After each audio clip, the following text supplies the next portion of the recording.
Hello fans from the Wheelchair Gang, Tharries here, and welcome back to another Doctor Who Series 13 news video. Yep, not a leak video. I know, it surprised me too, but we've actually had some quite substantial Doctor Who Series 13 news since I've been away. Apologies for that, but I'm back now, and there's a lot to talk about. You know, more than I actually expected there to be. So let's dive into it. But before we get into today's video, if you could just do me a teeny tiny little favour and click that subscribe button, that would be ever so much appreciated. We are trying to get to 10k by the end of the year, and if we could get there, I would absolutely love you forever. But let's get into the news. As some of you may know, the Web of Fear Part 3 animation launched, and the results are iffy, shall we say? Listen, I'm not one to, slag off the animators or anything. I'm sure that they worked as hard as they could with a clearly very restrained budget. But this just doesn't meet the standards of what a animation from a multi-million-pound company should be. I understand that they've not done 3D animation before, or at least not done it regularly. I know there's been little, 3D animated BBC projects before, but this is the first time that they're applying it to one of these missing episode animations, at least in an official capacity. But just because someone's trying something new, I don't think that necessarily means that they deserve, a free pass for poor quality. At the end of the day, a poor quality product is a poor quality product, and that is what I kind of see when I look at the Web of Fear animation. There have been some people defending it, and there have been some people saying it looks great, and power to those people, but personally for me, it's just not something that I would personally buy. But if you really want to see that part of the Web of Fear, and the recons don't do it for you, I guess this is an option, should you want to pick it up. We had a new promotional image of the Doctor, Yaz and Dan, obviously Jodie Whittaker, Amanda Gill and John Bishop, on a very 2000-inspired graffiti-type wall. This is quite a cool promotional image, I will say. You'll notice as well that 13 is wearing some new braces. They're blue, but they're sort of more patterned, and they've got the little brown straps. I don't really know what you call them. I don't know braces terminology all too well. But, as you can see, there is a certain code hidden in the image, which is to do with this Find the Doctor event that they are doing to promote Series 13. And I will say, I actually really like this as a means of marketing the programme. I think it's a unique way of getting fans involved, and I think actually little things like this can actually go a long way in building hype for a series. So I hope that stuff like this continues for the series beyond Series 13. The photo featuring Dan, John Bishop, the Doctor, Jodie Whittaker and Yaz Mandip Gill was taken by unit stills photographer James Pardon. The setting matches what was seen at the location filming at Bond Warehouse in Bristol in early June. The dates of the location filming in Bristol likely coincide with filming for one of the two specials, which are part of the 8 episodes filmed from November 2020 to July 2021. The A Bond Warehouse in Bristol is covered in graffiti. Judging from the publicity photo, the choice of a graffiti-covered location was purposeful. The words and images contained some of the graffiti could possibly play a significant role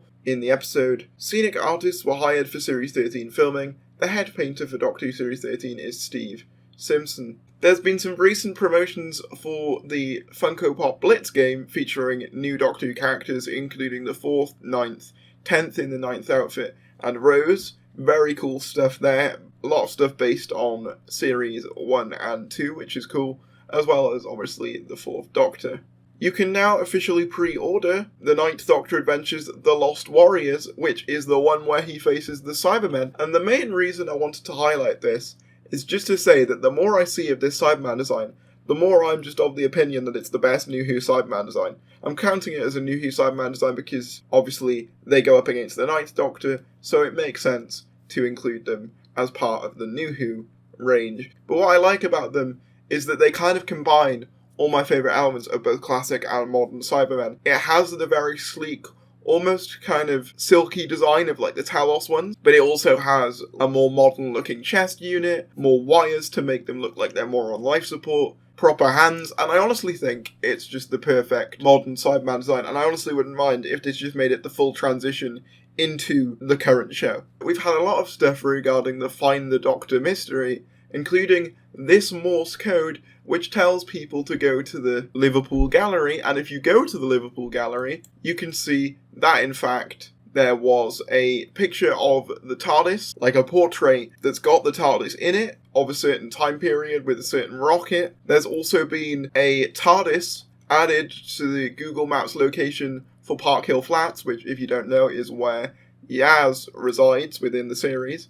And the TARDIS reads on it, "Find me 14/07. Now that could mean a number of things, and of course the E is highlighted in red, so we really don't know what that could mean. But it'll be interesting to see how this Find the Doctor thing unfolds, and I do hope there is something substantial at the end of it, because people have been doing a lot of work trying to find this stuff, and I think they deserve to be rewarded for that.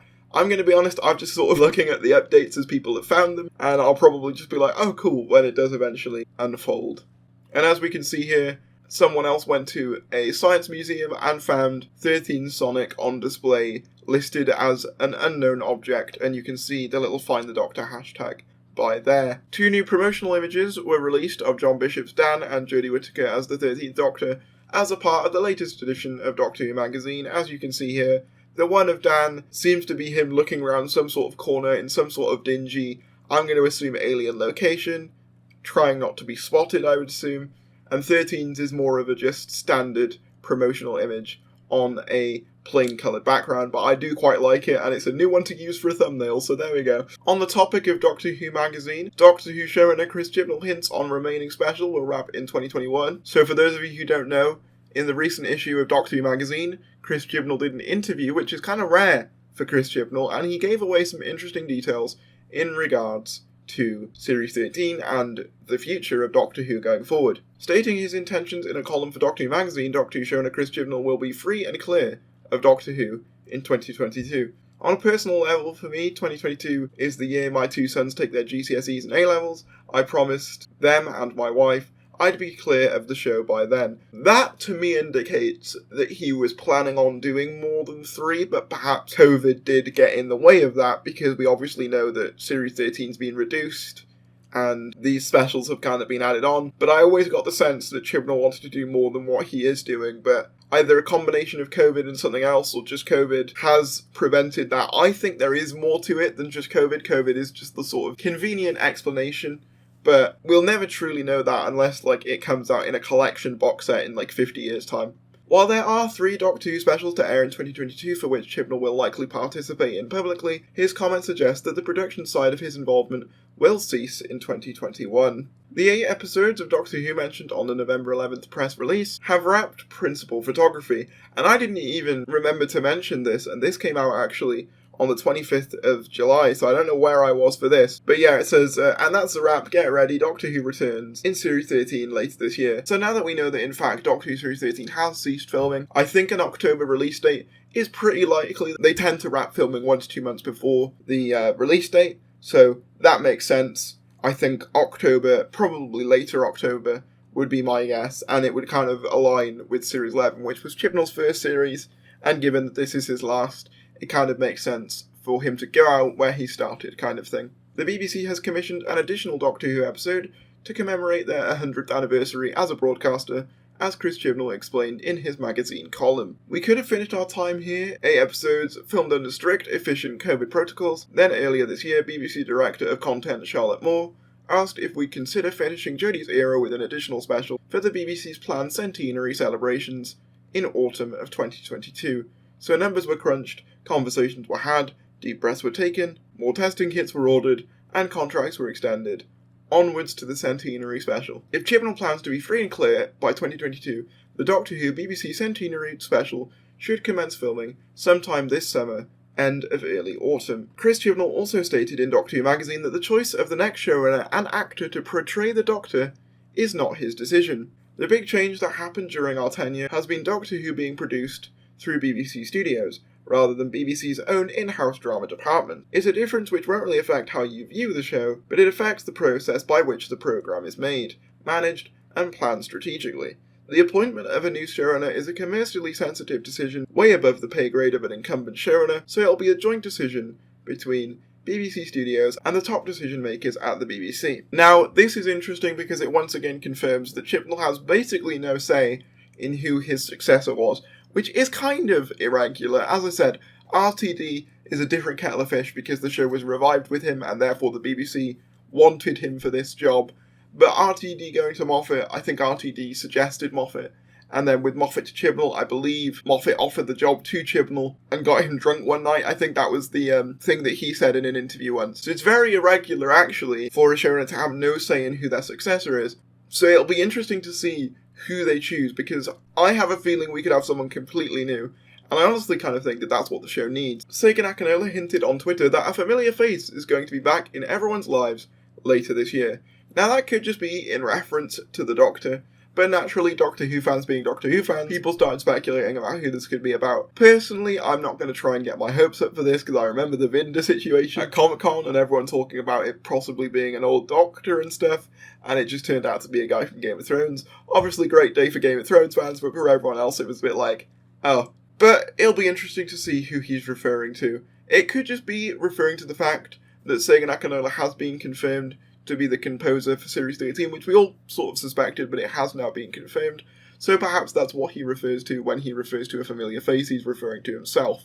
Time will tell. BBC America released a promotional ceremony of Series 13. She's back, the 13th Doctor is returning for the 13th series in what is set to be a 6-part event serial. Since their last epic battle in Revolution of the Daleks, the Doctor, Jodie Whittaker, and Yaz Mandip-Gill have been exploring the universe together. But with the Doctor now questioning everything about her past, she will undoubtedly be searching for answers. This adrenaline-fueled, universe-spanning series will also see an addition to the TARDIS, with actor and comedian John Bishop joining the cast as Dan Lewis, who will quickly learn there's more to the universe than he could ever believe. Jacob Anderson, Game of Thrones, Broadchurch, is also set to make his debut on Doctor Who as recurring character Vinda. Jacob's new role will see him join forces with the Doctor, Yaz and Dan as the Doctor faces her biggest adventure yet. Series 13 is set to introduce some terrifying new adversaries and the return of truly iconic old enemies. Expect action, fun, scares, extraordinary new worlds as the Doctor and her friends confront a deadly evil. So, not much giving away there that we didn't already know, but interesting nonetheless. I love how they say new worlds, because that implies that we will be getting off Earth at least more than once, which is something that I am a big fan of. I don't think this era, personally for me, has gotten off Earth enough for my liking. I quite like space stories, and obviously I know they're higher budget, but I just like to see space. And I think with COVID and stuff and them having to use green screens, it's more likely that we could see some alien worlds, which I'm definitely down for. J. Michael Straczynski says that contact with the BBC has been made. They're going through their own process. This is in reference to a showrunner and him being approached to be the showrunner, which began before my tweet. And that has to run its course, but if those don't pan out and there's a discussion to be had, they will reach out, very courteous, so we'll see where their process leads. So this implies that they are still very much looking for the next showrunner, and part of me does wonder whether it would have been a better idea to wait until they had a new showrunner locked in before announcing that Chibnall was leaving, because I think the future of the show is very much up in the air, and while that is exciting to a point, I also think that what the fan base needs right now is assurance of the future and the safety of Doctor Who, given how volatile the community can be. But very interesting nonetheless. Philip Hinchcliffe says, I was pushing the envelope of Doctor Who, but not irresponsibly. This is in reference to his time on Doctor Who, as you will know. Obviously, Philip Hinchcliffe safeguarded what is considered to be kind of the golden era of Doctor Who, especially classic Doctor Who, with the Fourth Doctor, and at the time he got a lot of criticism for it being too dark and too gritty for kids, but he says that he was pushing the boundary, but not to an irresponsible degree, which personally I would agree with. I think Doctor Who does need, occasionally, to have those moments of darkness, because I think that's something that actually the current era kind of lacks for me, is the moments of, like, darkness and serious, oh wow. Like, something I actually really liked about Woman Who Fell to Earth when it first aired was the fact that they didn't shy away from the fact that, yeah, Ryan's Nan is just dead, and she's not coming back, because that's something Moffat tended to do, was he tended to kill off characters, and then, oop, they're back to life. But I actually kind of liked that we started on the Chibnall era with death, and I'd have kind of liked to have seen more of that. And unfortunately we didn't, but I guess there's still time with Series 13. But yeah, I agree with Philip Hinchcliffe in the sense that I don't think he pushed the boundaries too far, and he's set to return with some new adventures for Big Finish, so very cool stuff there. Yesterday, as I'm recording this, the 20th of August, was the birthdays of both the 7th Doctor and 7th Doctor companion Ace, played by Sophie Aldred. Obviously, the 7th Doctor being played by Sylvester McCoy. Happy birthday to them both. Obviously, Sophie has lovely. I've had her on the podcast. She was absolutely wonderful. Maybe I'll get Sylvester on here one day, who knows. But yeah, happy birthday to them both for yesterday. Hope they had a great day. I just thought it'd be nice to highlight the birthdays, because I kind of like doing that. Speaking of birthdays, it was also Anthony Ainley's birthday on the 20th, so a lot of birthdays, coincidentally, around like the 80s era of Doctor Who, which I find very interesting, on the 20th of August. But happy birthday to Anthony Ainley as well. Rest in peace, Anthony Ainley. You will be forever loved and missed. And the final piece of news that I have is that Jodie Whittaker will be being interviewed on BBC Radio 6 Music by Sean Keaveney. I'm apologising if I'm butchering that name, and apparently it will talk about Jodie's departure as the Doctor, so very interesting stuff. I'll be sure to give that a listen when it does come out and see if there is anything interesting to glean from that. As we remember, Peter Capaldi's departure from the show was actually announced in a radio interview, so it'd be interesting to see if Jodie has any interesting news in that interview. But that wraps up all the Doctor Who Series 13 news for today. If you did enjoy this style of video, I'd normally make this into a live stream, but I didn't feel quite like doing a live stream today. I felt a bit tired because I've just come back from a week away. But like this video if you enjoyed, subscribe if you're new, and I will see you later.